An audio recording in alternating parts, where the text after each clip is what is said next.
ঠিক এ কারণেই সাকিব আল হাসান 16 কোটির ভেতর মাত্র একটা। তিনি যতবার নিষিদ্ধ হন ঠিক ততবারই দুর্দান্তভাবে কামব্যাক করেন। এবারও তাই হলো। বোলিং করতে সাকিবের যে বাধা ছিল তার নেই। এবার যদি কিন্তু প্রাচীর টপকে তিনি খেলতে পারেন 2027 বিশ্বকাপ। সাকিব কিভাবে এবং কতবার দেয়ালে পিঠ ঠেকে যাওয়া অবস্থা থেকে ফিরে এসেছেন সে সম্পর্কে জেনে নিন।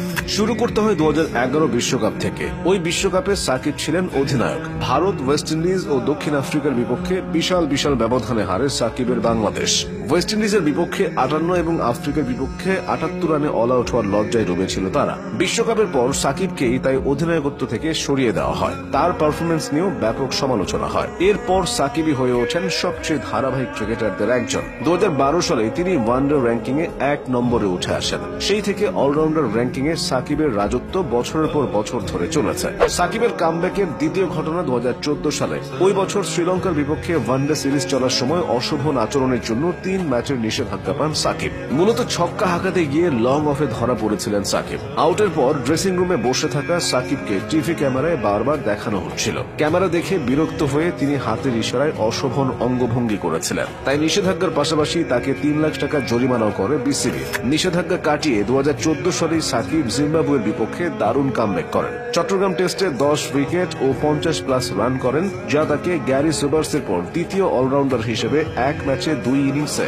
5 উইকেট ও 50+ রান করা ক্রিকেটার বানায়। সেই সিরিজে তিনি টেস্টে 24 উইকেট ও 251 রান করেন, যা তার ক্যারিয়ারের সেরা অর্জনগুলোর একটি। সাকিব আল হাসানের জীবনের সবচেয়ে বড় কামব্যাক হয়েছে 2019 সালের বিশ্বকাপে। এই বিশ্বকাপের আগে তিনি 1 বছর নিষিদ্ধ ছিলেন। অনেকে ভেবেছিল সাকিবের ক্যারিয়ার বুঝি শেষ, কিন্তু জেদি সাকিব তা হতে দেননি। 2019 আইপিএল এর নিলামে তাকে ধরে রাখে হায়দ্রাবাদ। কিন্তু দলে David Warner, Kane Williamson, Rashid Khan, Jonny বেয়ারস্টোর মতো বিদেশি তারকা থাকায় সাকিব একাদশের সুযোগ পাচ্ছিলেন না। বেশ কয়েকটি ম্যাচ একাদশের সুযোগ না পেয়ে তিনি আইপিএল এর চিন্তা মাথা থেকে ছেড়ে ফেলেন। সাকিব বিশ্বকাপকে সর্বোচ্চ গুরুত্ব দেন এবং নিজের সেরাটা বের করতে কঠোর অনুশীলন শুরু করেন। প্রিয় কোচ মোহাম্মদ সালাউদ্দিনকে হায়দ্রাবাদ ডেকে নেন সাকিব। বিশ্বকাপ শুরুর আগে সাকিবকে নিয়ে কোচ সালাউদ্দিন ভবিষ্যদ্বাণী করেছিলেন এবারের বিশ্বকাপে সেরা হওয়ার জন্য যাচ্ছেন সাকিব। হয়েছিলেনও তাই। ওই বিশ্বকাপে সাকিব কি করেছিলেন তা সবারই জানা। ইংল্যান্ডের বিপক্ষে সেঞ্চুরির পর সাকিব সালাউদ্দিনকে মেসেজ পাঠিয়েছিলেন, থ্যাংক ইউ স্যার। 8 ম্যাচে তিনি করেছিলেন 606 রান।